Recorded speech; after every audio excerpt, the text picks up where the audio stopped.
Bienvenidas y bienvenidos. Aquí comienza su programa Siempre Contigo en Crónicas del Sur TV.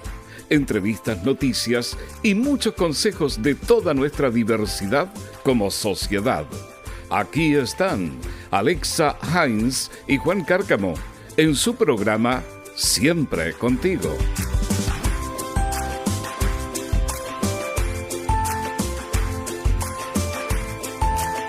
Ya estamos de vuelta porque tenemos a un tremendo invitado en el día de hoy en nuestro programa Siempre Contigo de Crónicas del Sur TV. Estamos con el huerquén de la comunidad Pepiuquelén, que significa el que defiende con el corazón lo suyo, desde el sector de Pargua, comuna de Calbuco, don Francisco Vera Millaquén. Bienvenido, huerquén, ¿cómo está usted?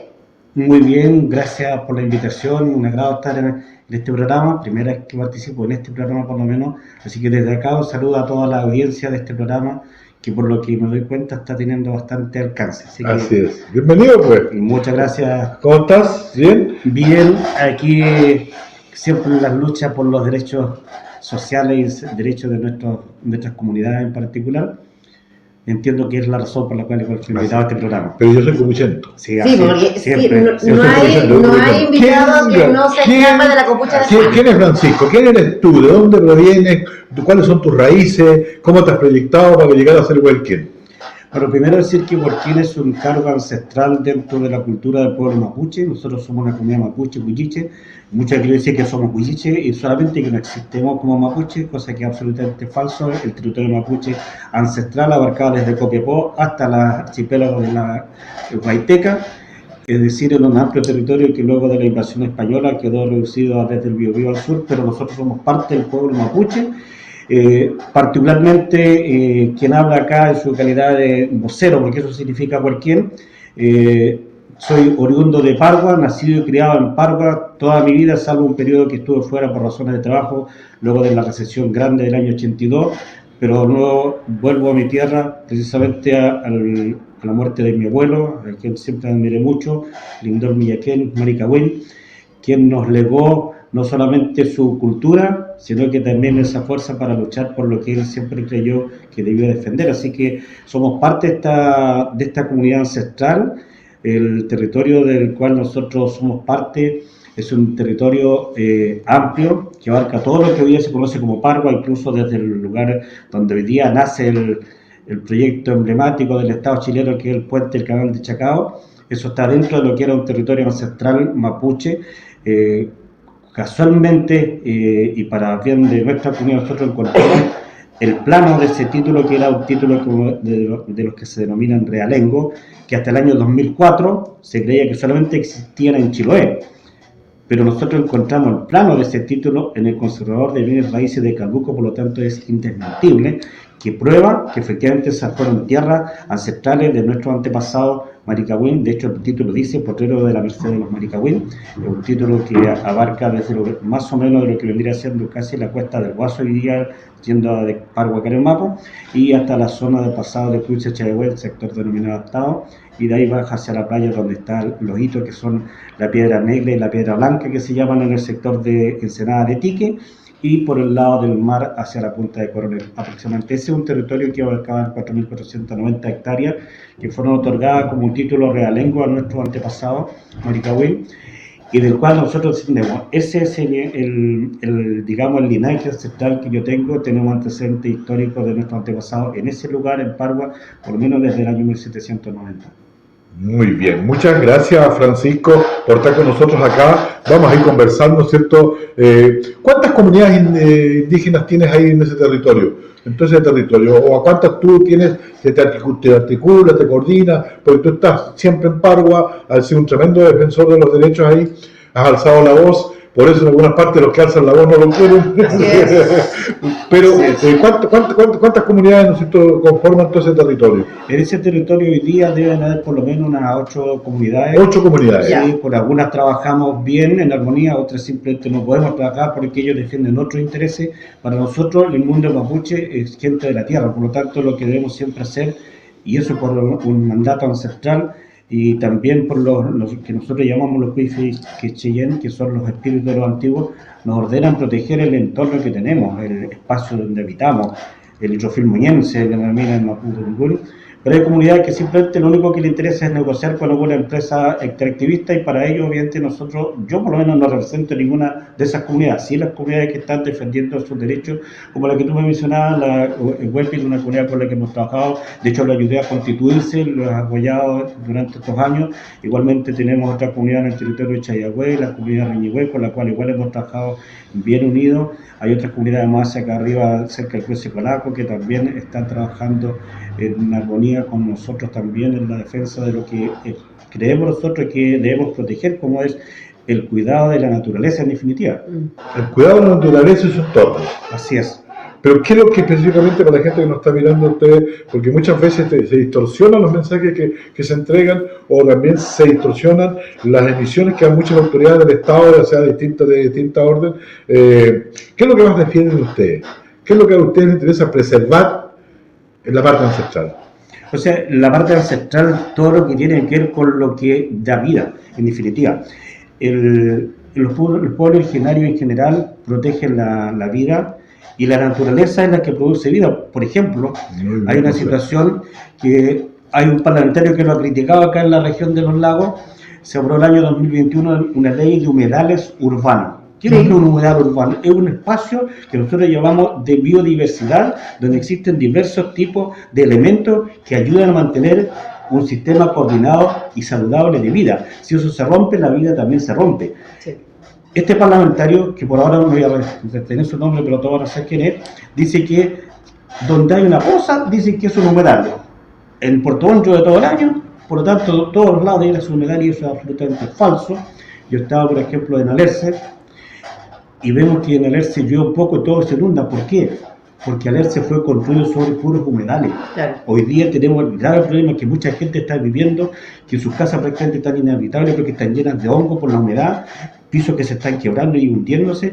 ¿Por qué razón? Porque se violó una ley natural, ¿cierto?, que era preservar ese lugar que era un humedal. Nosotros le llamamos Mayinco, que son los lugares donde está el agua, nace y protege el agua. Mayinco es un lugar de agua que da una relación especial con el entorno, porque ese lugar hace que se provea de nuevas fuerzas o energía para que se mantenga la vida de la naturaleza.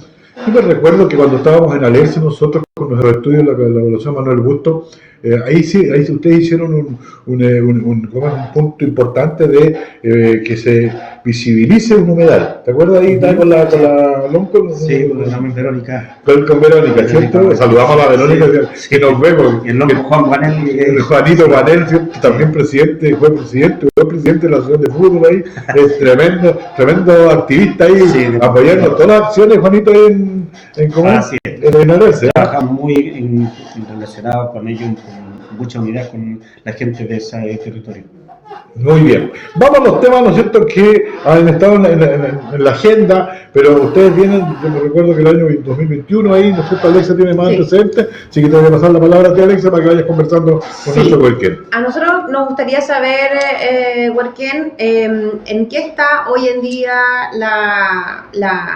la implementación y la solicitud también de ciertas demandas que ustedes como pueblo han hecho respecto a la ley Lafkenche. Si nos pueda contextualizar la situación en la que se está hoy en día, año 2025. ¿Qué es la ley Lafkenche? Primero, antes de cualquier cosa, ¿qué es la ley Lafkenche? Nosotros hacemos esta pregunta porque es importante, nosotros colocamos que nuestros auditores que muchas veces desconocemos, por falta de preocupación o de información, desconocemos los conceptos. Exactamente, y falta hoy día mucha información para que la gente entienda qué es lo que pasa y por qué alguna gente de repente levanta la voz y por qué otra gente... Exactamente. Así es.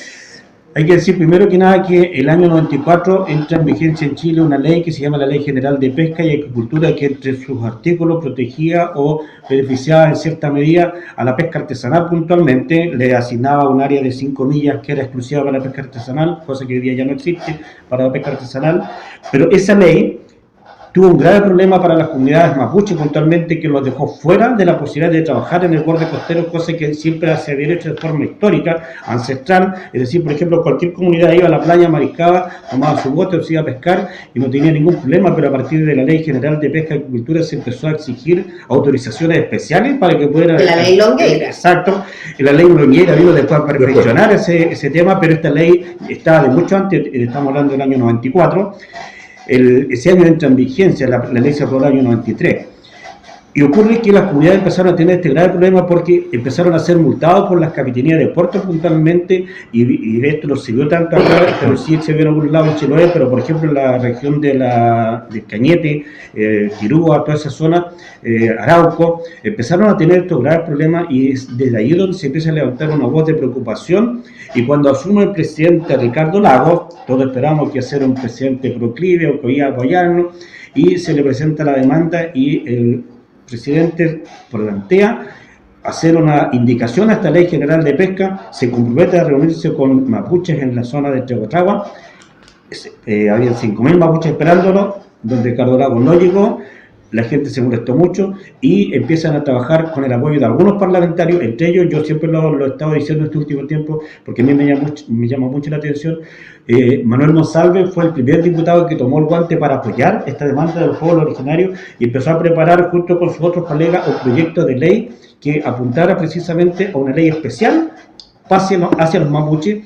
Y esa es la que finalmente se empieza a tramitar en el Congreso a partir del año 2005 y termina en el 2007 con la aprobación en el Congreso Pleno. Siempre recuerdo la sesión del 20 de noviembre del 2007, donde todos los parlamentarios de todos los colores hablaron acerca de la ley Lauquenche, que era un avance y que por fin había un cambio en Chile para que los derechos de los pueblos indígenas y particularmente el pueblo mapuche sean reconocidos. Esa ley, como objetivo central, permite que las comunidades, a través de un proceso administrativo, puedan acceder a la administración de un espacio costero marino, que se lo denomina precisamente espacio costero marino de pueblos originarios. Personalmente fui una de las personas que trabajó activamente en la preparación, tramitación y aprobación de esta ley a partir del año 2006. Antes de eso había otra gente que estuvieron trabajando muy activamente. Aprovecho de enviar un saludo a mi amigo Domingo Raín, que lamentablemente él hoy día está postrado por una situación de salud, pero él fue una de las personas que activamente trabajó para que este proyecto sea realidad y que las comunidades pudieran tener nuevamente acceso al mar, pero ahora reconociendo lo que se denominaba en la ley el derecho al uso consuetudinario, que significa el uso de las tradiciones, el uso ancestral que habían tenido las comunidades, y eso es lo que reconoce esta ley y está establecido incluso en el artículo 6, pero también en el artículo 3 de la ley establece cuál es el objetivo. El objetivo de la ley Lauquenche dice que proteger los recursos naturales que hay en estos espacios para que puedan servir de subsistencia a las comunidades que están vinculadas a ese espacio costero. ¿Y cómo se ha aplicado? Sí, y hoy en día, ¿cómo se está llevando a cabo la ley Lauquenche por parte de ustedes como pueblo, como comunidades también? ¿Cómo han convivido con las distintas empresas de la industria pesquera? Y también vamos a tomarnos también en la construcción del puente Chacao, aprovechando que están ahí la construcción del puente abarca parte del territorio ancestral de su comunidad. Así, primero que nada, yo tengo que decir que lamentablemente vimos en el curso del tiempo que esta ley fue aprobada por todos los sectores políticos, pero nunca hubo una voluntad de parte de los políticos de que la ley se aplicara. ¿Por qué lo digo? Porque hubo un compromiso de parte del gobierno de Michelle Bachelet, que fue en el tiempo que se aprobó la ley en 2007. Ella hizo un compromiso, a través obviamente de sus distintas autoridades, entre ellos su secretario de Pesca, de que en cuanto la ley estuviera promulgada, se apoyaría a las comunidades para que rápidamente se pueda acceder a estos espacios costeros marinos de pueblo originario. Sin embargo, no solamente no se dio ese apoyo, sino que se dilató la entrada en vigencia del reglamento de la ley, y sin el reglamento no se podía hacer ninguna solicitud, porque el artículo 7 de la ley establece que las solicitudes contendrán lo que el reglamento indique. Sin reglamento era imposible ingresar una solicitud, y una de las comunidades que estaba más afectada en ese momento eran precisamente las de Mewin, porque estaban luchando contra el ducto de Senco y presionaron aún así. Este reglamento estuvo listo recién en mayo del 2009, cuando por ley debiera estar listo en agosto del 2008. Es decir, una diferencia muy importante. ¿Y por qué menciono esto? Porque antes de que esté listo el reglamento de la ley Lauquenche, entró en trámite una ley que nosotros denominamos la ley de privatización del mar, que beneficia exclusivamente a los salmoneros, y voy a hablar de eso a continuación, pero lo que estoy diciendo es que finalmente la isla Kenchi no se aplicó durante el gobierno de Michelle Bachelet, y las primeras solicitudes que se empiezan a resolver se resuelven acá en Puerto Montt, en la región de los lagos, en junio del 2010, cuando ya había cambiado el gobierno, había un gobierno netamente de derecha, que sus intereses eran otros. De hecho, el intendente de la época, Juan Montes Porcile, había sido abogado de las industrias salmoneras. Entonces sus intereses eran otros, y desde el primer espacio que se tramita se empiezan a rechazar sistemáticamente todas las solicitudes, y al día de hoy hay aproximadamente 20 solicitudes apenas que han sido aprobadas, pero con una restricción enorme. La solicitud de nuestra comunidad, por ejemplo, siendo una de las más pequeñas a nivel nacional, llevamos hoy día prácticamente 16 años de trámite, y la Corte Suprema recientemente nos da con la puerta por la nariz porque rechaza un recurso sin siquiera revisarlo, con lo cual los tribunales de este país se coluden además con los poderes económicos, porque hoy día existe una presión muy grande de la industria salmonera puntualmente. Y a eso iba a apuntar en segunda parte cuando menciono que no hubo nunca voluntad de parte de las autoridades de gobierno de cumplir la ley, al punto de que, por ejemplo, la ley establece en el artículo 10 que mientras se esté tramitando el espacio costero, no se podrán entregar concesiones a terceros. Sin embargo, en este gobierno inclusive, que se levantó como un gobierno ecologista, a lo menos en el puro sector nuestro, en la comuna de Calbuco solamente, contando solamente allí, tenemos 2 concesiones entregadas de forma absolutamente ilegal. Una en el sector de Aucha, Colaco, a la empresa Invermar, y otra en Pargua, que hoy día la Corte Suprema valida con este fallo, que es a la empresa Los Fiordos de Agrosuper, que le fue entregado. Ambas concesiones fueron entregadas el año 2022, cuando estaban en pleno trámite solicitud de espacio costero. Por lo tanto, hoy día el Estado chileno tiene legislación que no la está cumpliendo, y eso es lo que nosotros reclamamos. O sea, ¿de qué sirve aprobar una ley con toda la, digamos, la parafernalia y con todos los parlamentarios diciendo que están a favor si finalmente no van a cumplirlo? Es más, hoy día tenemos parlamentarios de acá de esta zona que han promovido abiertamente la modificación, incluso la derogación de la ley Las Kenchi, como lo que ocurrió con el diputado Mauro González en diciembre del año pasado, cuando a través de la ley de presupuesto intentó colocar un veto a la ley, y había sido aprobado en la Cámara de Diputados y en el Senado. ¿Qué decía ese artículo? Que las solicitudes que lleven más de 6 meses tramitándose simplemente se eliminaban, ¿cierto?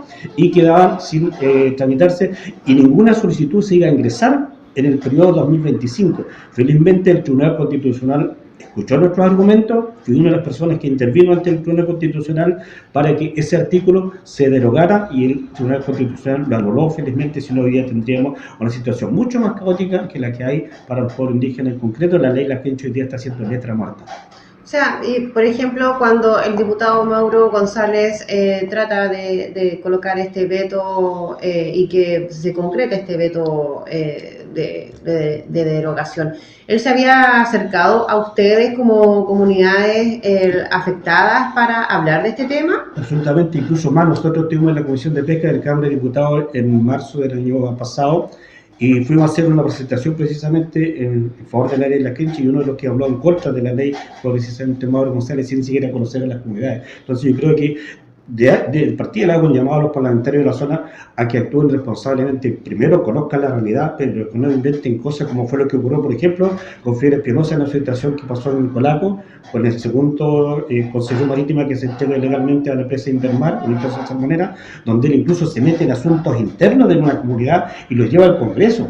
Lo plantearon en una sesión del Congreso del senador Espinosa cuando todavía no era presidente de la comisión, cosa que afectó gravemente a esa comunidad, porque generó una división. Obviamente que él debiera en algún momento dar la cara y dar alguna explicación por estas situaciones, pero todo lo contrario, ellos hoy día siguen promoviendo modificación y suspensión de la aplicación de la ley Las Kenchi, aun cuando la ley Las Kenchi ni siquiera se ha aplicado en un 20 o 30%, quizás es mucho decir.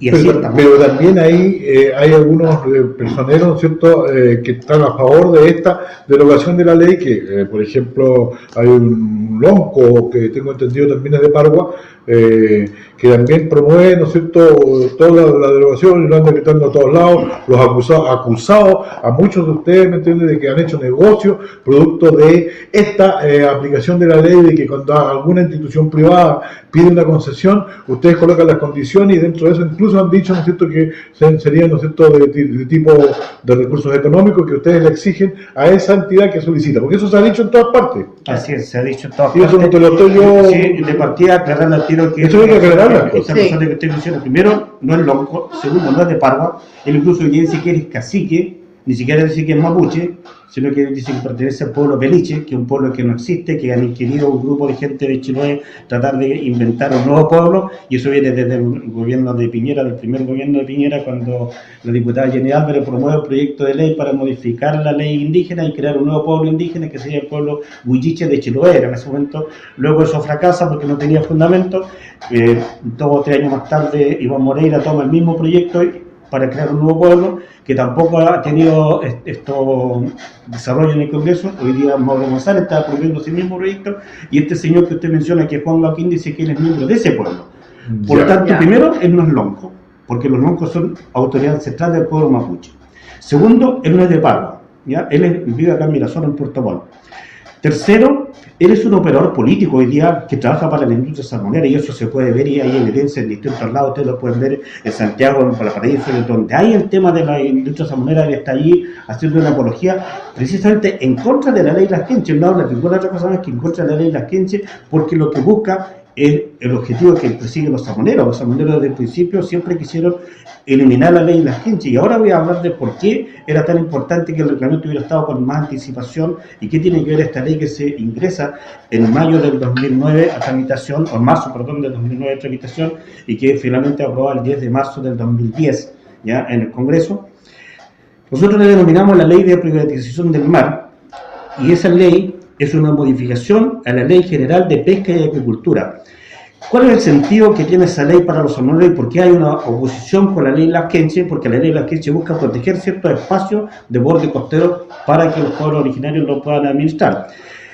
El artículo 81 bis de la Ley General de Pesca y Acuicultura, que entró en vigencia a partir de marzo del 2010, dice textualmente que las concesiones de acuicultura de las industrias salmoneras podrán ser hipotecadas, ¿cierto?, en la banca privada. Dice primero que se inscribirán en el conservador de bienes raíces, es decir, pasan a ser propiedad. Ya no es una concesión, tiene otro sentido. Y para no equivocarme, yo voy a leer lo que dice el artículo 81 bis, porque mucha gente dice, ¿pero dónde saca eso? Está en la ley hoy día, la ley actual, la ley de pesca dice: sin perjuicio de otros negocios jurídicos podrá constituirse hipoteca sobre la concesión o autorización de acuicultura, la que deberá otorgarse por escritura pública e inscribirse en el registro de hipotecas y gravámenes del conservador de bienes raíces que tenga competencia en la comuna en la que se encuentre ubicada la concesión autorizada. ¿Qué significa eso? Entonces, hoy día el Estado chileno le regaló el mar a la industria salmonera, y por eso es que la salmonera pelea tanto para que no haya espacios costeros marinos del pueblo originario, porque en esos espacios no van a poder hipotecar.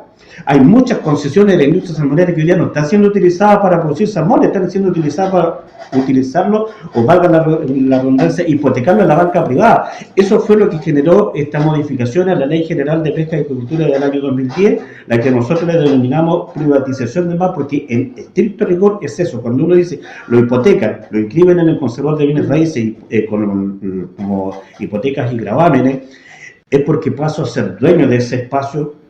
Entonces hoy día cualquier ciudadano chileno ya no tiene posibilidad de hacer ningún tipo de acción en este lado, y además protegen a estas concesiones que les dan todas las facilidades para renovarla, aun cuando estén atrasados, lo pueden renovar sin mayor problema. Y hoy día ese trabajo lo está haciendo la Subsecretaría de Fuerzas Armadas, que ha actuado absolutamente ilegal. El actual subsecretario de Fuerzas Armadas, disculpando la expresión, se ha pasado la ley por donde ha querido para poder beneficiar a la industria salmonera. Nosotros nos llama mucho la atención que precisamente este gobierno, que nosotros en el último momento vamos a apoyar porque pensamos que estaba más cerca que nosotros, sea el que nos hablaba más duro precisamente con la ley. El propio presidente Boris vino aquí a Puerto Montt en el año 2022, en agosto de 2022, vino a decir que la ley Las Quenches estaba generando conflictos entre las comunidades locales y las comunidades indígenas, y que si esto no se cambiaba, dijo él, van a ser más graves los conflictos. Es como que él vino a profetizar algo que en ese momento aún no estaba tan fuerte, pero un año más tarde eso efectivamente se agudizó, y ustedes fueron testigos de lo que pasó, por ejemplo, el año 2024, acá en Puerto Montt, el 7 de junio del 2024, hace justo un año ahora, prácticamente se sitió Puerto Montt, y no fueron los mapuches, fueron los salmoneros. Incluso en la bahía Sí. habían barcos que tocaban bocinas, tenemos las imágenes tocando bocinas. La bajada de la costa Petorca o Salvador Allende hoy día, toda bloqueada. Hay la persona que me pasó esa imagen me dijo, ¿sabes? Yo nunca había visto algo así. Yo le dije, yo sí había visto algo así. ¿Sabes cuándo? Previo al 73. Se dio situaciones como esa. Y es grave, porque hoy día ciertos sectores políticos, empresariales, se unen para poder perjudicar a, en este caso, comunidades como las nuestras, que lo único que hemos hecho ha sido tratar de proteger nuestro entorno. El espacio costero marino de la comunidad Pepe-Uquilén es uno de los espacios más pequeños que han habido. Pero ¿cuál es el tema en Pargua? Que en Pargua a partir del año 2000, y tú lo sabes, Juanito, se empiezan a instalar empresas salmoneras del rubro de alimentos para salmones, que lo traían antes desde la octava región, lo instalan acá porque estratégicamente era más económico. Claro. Se compran los terrenos a precio de huevo, se genera división entre las familias locales y se nos instalan empresas. Nosotros, y tú conoces el sector, nosotros estamos prácticamente aplastados por empresas salmoneras que todo el día producen contaminación, producen alimentos para salmones, pero en base a productos que contaminan gravemente el agua, el aire. Nosotros todos los días estamos expuestos a esa redundancia que generan estas empresas, a los ruidos que a cualquier hora del día o de la noche aparecen. Estos días hubieron unas periodistas europeas haciendo reportajes que quedaron asombradas de ver una situación como esta. Incluso más, hace años atrás vino el gerente corporativo del consorcio AgroSuper, que son una empresa que está al lado de nosotros, y quedó igualmente sorprendido, no entendía cómo había ocurrido algo así. Bueno, eso lo vivimos nosotros y eso es lo que nosotros reclamamos hoy día.